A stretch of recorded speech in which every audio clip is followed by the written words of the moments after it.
بسم اللہ الرحمن الرحیم۔ آج کل رافضیت کی طرف سے یہ صدا لگائی جا رہی ہے کہ حضرت ابو بکر صدیق رضی اللہ تعالیٰ عنہ نے حضرت علی رضی اللہ تعالیٰ عنہ سے خلافت چھین لی تھی۔ اس پر میں خلافت اور امامت کے موضوع پر کچھ اصول بیان کروں گا۔ استاد محترم حضرت علامہ علی شیر رحمانی صاحب دامت برکاتہم فیوزہم کے۔ سب سے پہلی بات یہ ذہن نشین کر لے کہ سنت کی جو دلیل ہے وہ یہ آیت ہے، وعد اللہ الذین آمنوا منکم وعملوا الصالحات لیستخلفنہم فی الارض کما استخلف الذین من قبلہم۔ اس آیت میں اللہ تبارک و تعالی نے نام لے کر نہیں بتایا کہ کون خلیفہ بنے گا، بلکہ مطلق وعدہ فرمایا کہ میں خلیفہ بناؤں گا جیسے پہلے لوگوں کو خلیفہ بنایا۔ وہ کون تھے؟ بنی اسرائیل والے۔ جب فرعون نے ظلم ڈالے بنی اسرائیل والوں پر، اللہ تبارک و تعالی نے چاہا کہ جو مظلوم ہیں ان کی بھی حکومت ہو۔ یہ اللہ نے مطلق بات کی، مقید نہیں کیا کہ بنی اسرائیل میں یہ خلیفہ بنیں گے، یہ خلیفہ نام نہیں لیے۔ اسی طرح حدیث میں آتا ہے، آپ صلی اللہ علیہ وسلم نے فرمایا کہ الائمۃ من قریش، کہ امام جو ہوگا وہ قریش میں سے ہوگا۔ ثقیفہ بنی ساعدہ میں خلافت پر بحث چلی، حضور صلی اللہ علیہ وسلم کے بعد خلیفہ کون ہو؟ کسی نے کہا ہم میں سے ہوگا، کسی نے کہا تم میں سے ہوگا۔ تو اس حدیث سے بھی پتہ چلا کہ آپ صلی اللہ علیہ وسلم نے بھی کسی کا نام نہیں لیا، بلکہ یہ نہیں کہا کہ میرے بعد فلاں خلیفہ بنے گا۔ بعد میں صحابہ کرام رضوان اللہ تعالی عنہم اجمعین نے اجماع کیا اور حضرت ابو بکر صدیق رضی اللہ تعالی عنہ کو خلیفہ بنایا۔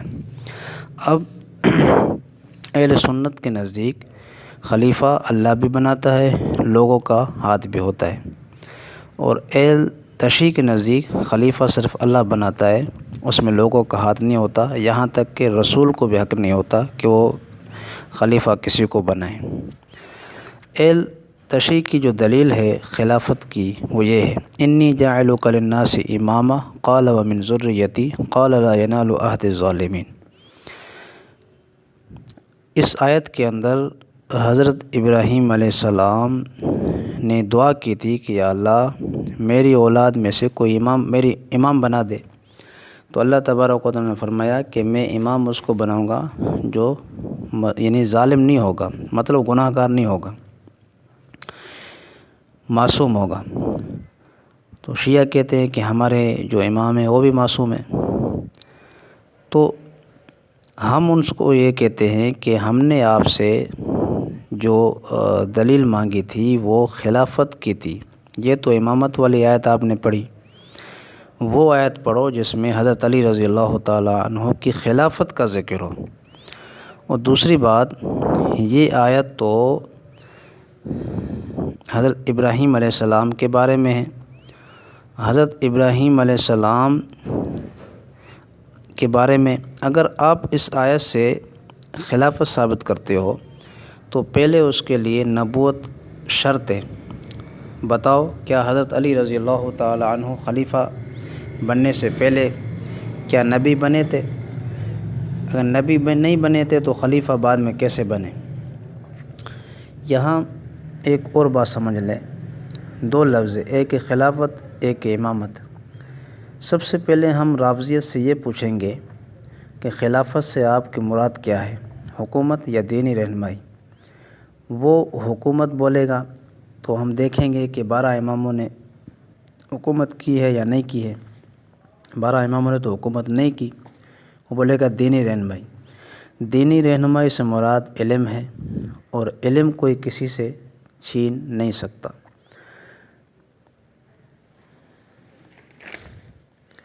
اس پر اہل تشیع حضرات زور دیتے ہیں کہ حضرت ابو بکر صدیق رضی اللہ تعالیٰ عنہ نے حضرت علی سے خلافت چھین لی۔ تو ہمارا ان سے یہ سوال ہے کہ اگر ابو بکر صدیق رضی اللہ تعالیٰ عنہ نے حضرت علی سے خلافت چھین لی تو آپ غدیر کے موقع پر خوشی کیوں مناتے ہو؟ کیوں مناتے ہو خوشی؟ جب خلافت چھین لی گئی جو غم مناؤ تو آپ لوگ خوشی کیوں مناتے ہو؟ خوشی نہیں مناؤ۔ پھر ایک دو حدیث سے ان کا استدلال ہے، اس کا میں جواب دوں گا۔ من کنت مولا فہذا علی مولا، ایک یہ روایت پیش کرتے ہیں، اس روایت سے خلافت ثابت کرتے ہیں کہ اللہ کے نبی صلی اللہ علیہ وسلم نے فرمایا کہ جس کا میں سردار ہوں اس کا علی بھی سردار ہے، جس کا میں حاکم ہوں اس کا علی بھی حاکم ہے۔ تو یہاں سے خلافت ثابت ہو گئی، حالانکہ ایسی بات نہیں ہے، اس میں خلافت کا ذکر ہی نہیں ہے۔ یہ تو اصول ہے، قاعدہ ہے کہ دو حاکم ایک جگہ نہیں ہو سکتے۔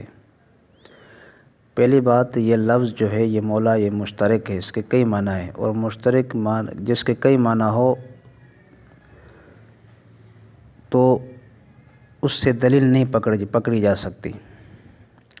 دوسری بات، یہ تو اہل تشریع بھی مانتے ہیں کہ ایک ہی وقت میں دو حاکم نہیں ہو سکتے۔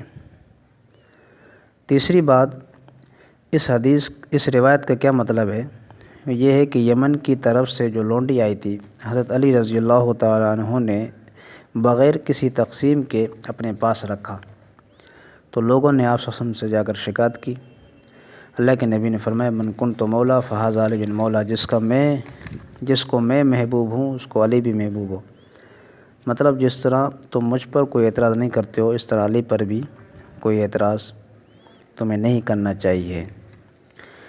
دوسرے نمبر پر اہل تشیع کی جو دلیل ہے، استدلال ہے، وہ یہ ہے کہ ایک دفعہ حضرت آپ صلی اللہ علیہ وسلم نے حضرت علی رضی اللہ تعالیٰ عنہ سے فرمایا انت بمنزلۃ ہارون و موسیٰ، تو آپ میرے لیے ایسے ہو جیسے ہارون علیہ السلام موسیٰ علیہ السلام کے لیے۔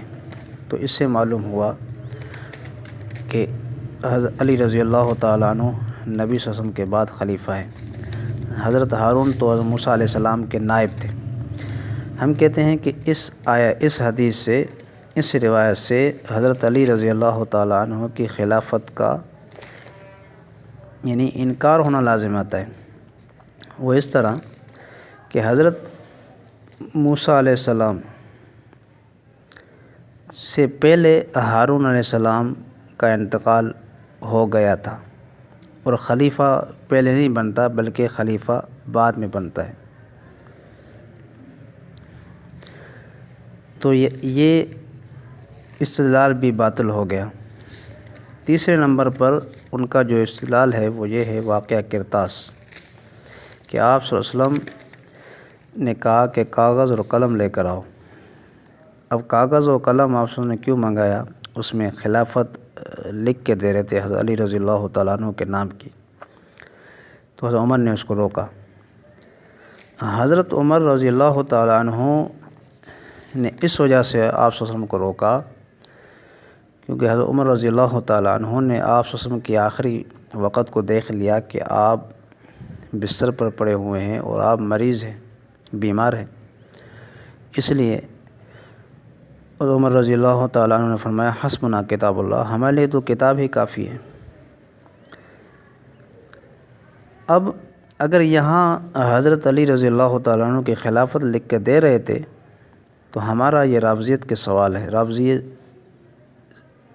رافضیت سے سوال ہے کہ اس کے بعد بھی آپ صلی اللہ علیہ وسلم زندہ رہے تو پھر بعد میں خلافت کیوں لکھ کے نہیں دی؟